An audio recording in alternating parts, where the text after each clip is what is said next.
As integration inside the European and American unions accelerates, the superstates themselves are being merged. On April 30th, 2007, a summit was held at the White House. The Security and Prosperity Partnership's secretive approach had alarmed the public. So this time, President Bush, German Chancellor Merkel, and EU Commission President Barroso hid their treachery in plain sight. Thank the Chancellor and Josie very much for the transatlantic economic integration plan. And for that too, we need to develop a common market, common standards. So this is indeed a very important agreement, and an agreement that also brings with it a Transatlantic Economic Council to be a permanent body with senior people on both sides of the Atlantic that will look at all those issues in a concrete manner, in which way we can make it move forward. The BBC reported that the US and EU had agreed on a single market. By announcing a new economic community integration, they were simply repeating what had been done in America and the EU on a larger scale. The accord states that the two blocs will aggressively push regulatory convergence in more than 35 areas, from financial services, intellectual property, military, education, mergers and acquisitions. They also agreed to jointly push a global carbon tax. We recognize that we have a problem with greenhouse gases. We agree there is a global threat, it's a serious threat. We agree there is the need to establish a limit to greenhouse gases. We need to discuss the possible pricing of CO2. How can we translate this into a market economic compatible scheme? We have agreed to establish a high-level group, a forum. This EU-US result is translated into the G8, debated together with the outreach countries, China, South Africa, Brazil, among others, and India. A global solution to a global problem. If Bilderberg succeeds, America falls. All the victimized countries lose their sovereignty.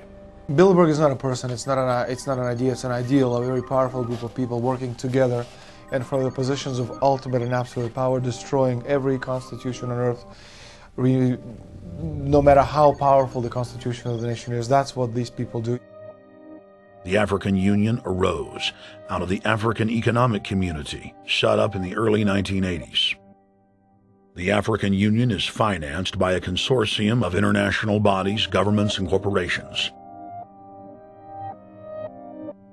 The African Union Army serves as an enforcement arm for the New World Order's exploitation of Africa. In Asia, APEC and ASEAN have announced plans to form the Asian Union, consisting of Asian and Pacific nations, having more than 3 billion people within its borders. APEC will become the Asian Pacific Union, and the world is to be divided into 3 great regions for the administrative convenience of the world government in which the UN is to evolve. As the unions form individually, they are simultaneously merged to form the first planetary government. They're trying to destroy every nation on earth which is trying to promote progress, because these people basically they are landowners. They don't need progress because they control the land. If you take the most powerful man in London, the people who belong to the Council and the Committee of 300, who belong to the Bilderbergers, the British royalty, the Guelphs, the black nobility of Venice and Genoa, these people they're landowners. The New World Order is the Old World Order. I mean, it's just the names have changed, the appearances have changed, but the concept hasn't changed. The idea is still to bring the men back, kicking and screaming back to the Middle Ages, post-industrial age world order. One of the things that is very shocking to most Americans is the fact that the United Nations Global Biodiversity Assessment, which came out in 1995, clearly shows that in order to protect planet Earth, we have to go back to a feudal system. They actually said that in the document. To craft a modern feudal society, the globalists are implementing a standardized North American Union ID card to track, trace, and control their serfs as they travel throughout the 3 regions of the NAU. Building on the massive displacement of humanity caused by globalization, the New World Order is rapidly constructing the physical infrastructure of the North American Union, the NAFTA Superhighway Control Grid. I'm Arthur Peterson, Colonel retired in the Army. I see things today that are happening that would make my friend who died in World War II turn over in their grave. To think that people would even consider confiscating land of farmers and ranchers and taking their homes away from them to turn it over to a foreign company in Spain, which was controlled by Don Carlos, I understand, a notorious socialist, and they get the tolls on Texas land for 50 years. The proposed Trans-Texas corridor would be a patchwork of superhighways and railroads stretching 4,000 miles from the border of Mexico, cutting through Texas to Oklahoma. A lease has been signed that would make Texas Highway 121 a toll road. A private Spanish company won the bid to build and collect the tolls for the next 50 years. These deals with private companies are being negotiated largely in secret, and many state lawmakers are worried taxpayers are being sold down the road. Critics say it's a threat to our national security. It's part of a plan for a North American integration being carried out by government and corporate elites without congressional or voter approval.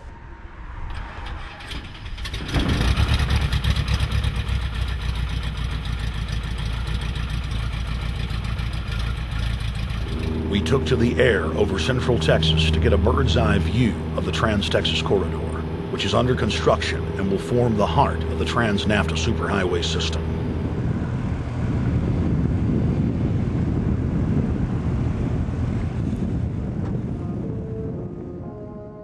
History repeats itself. 2,000 years ago, all roads led to Rome. Rome constructed and maintained more than 10,000 miles of roads throughout its empire. The roads were used to project Roman military power, to control commerce, and to bind the nations and peoples they ruled. Rome also demanded tribute. Roman subjects from Albion to Judea were forced to pay a tax to use the roads. The Romans would then use the tax to dominate their subjects. Today's superhighways are a powerful tool in the globalist arsenal. They are instrumental in tearing down national borders and merging nation-states into larger confederations. Foreign governments and corporations are predatorily seizing infrastructure across North America, but nowhere has their attack been greater than in Texas. Texas is the front line. Over 8,000 miles of existing roads and land are being handed over to government-backed foreign companies. Foreign companies buy the legislators, who then turn over complete control to the same foreigners who finance their campaigns. Government power is then illegally transferred to unelected quasi-governmental regional boards that circumvent local governments and the will of the people. The next stage of this world government plan is to have a transportation control, and that is called the NAFTA Superhighway, or in Texas called the Trans-Texas Corridor. It confiscates 584,000 acres of land to be transferred into control of a Spanish company which will collect tolls in Texas for the next 50 years, and there's no limit in the amount of tolls that can be collected. More than 80 federal and state highways have been designated as international arteries. The I-35 NAFTA corridor starts deep inside Mexico and travels through the middle of the United States and ends in central Canada. Container ships from Asia dump their cargo on the Pacific side of Mexico. It then travels duty-free by rail to the new Kansas City inland port, now considered sovereign soil of Mexico, in the heart of the United States. Under international agreements, predominantly foreign companies are placing tolls on already existing paid-for roads. Federal, state, and corporate documents show that they will then use the revenue raised to build up the transportation infrastructure of Mexico, not the United States or Canada, so foreign-made products can pour in even faster from Mexico. Revenues raised will also be used to fund the fledgling North American Union and its growing bureaucracy. Bottom line, they're using our own money to enslave us.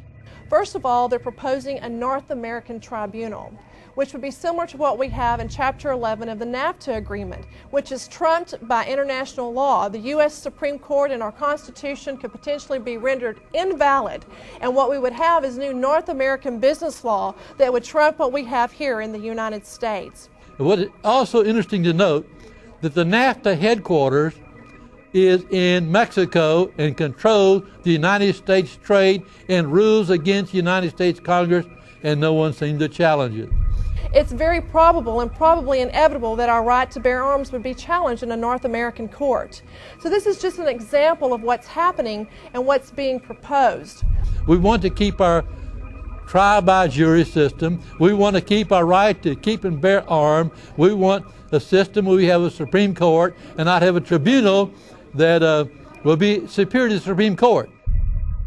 In 2005, Cintra, a Spanish-owned company, signed a secret agreement with the Texas Department of Transportation to erect toll roads on existing roads and to toll new roads that were completely paid for by tax dollars. There are people, believe it or not, in Texas who don't know what the Trans-Texas Corridor is.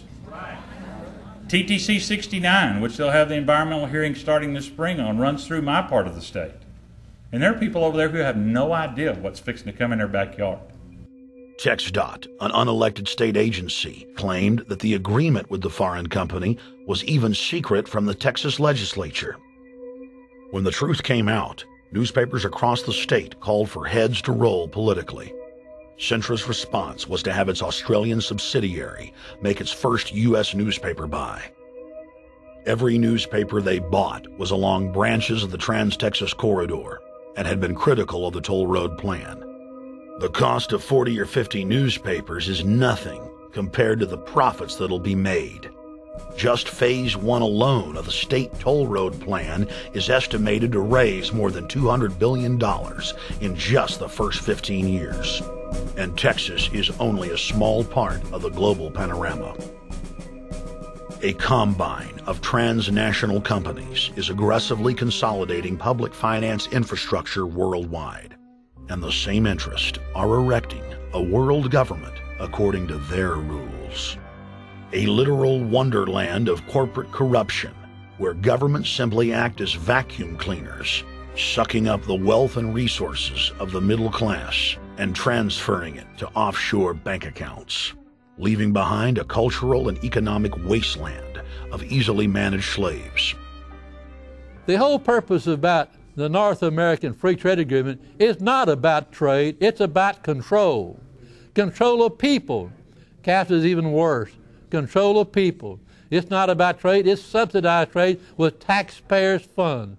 This thing started here. And to save this country, we kill this damn thing here. To stop it here in Texas, we stop the New World Order right here in Texas. Polls consistently show that over 90% of the people are against the NAFTA highway systems and its toll roads. As the people learned of the threat, they got angry and took action. Our ranch is part of the original Spanish land grant, and I would love to not have to give it back to Spain.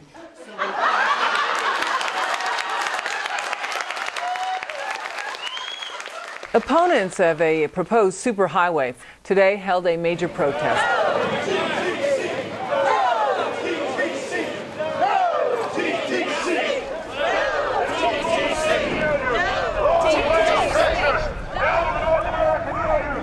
A majority of Texas counties have voted to resist the plan for a North American Union and have vowed to block the construction of its infrastructure.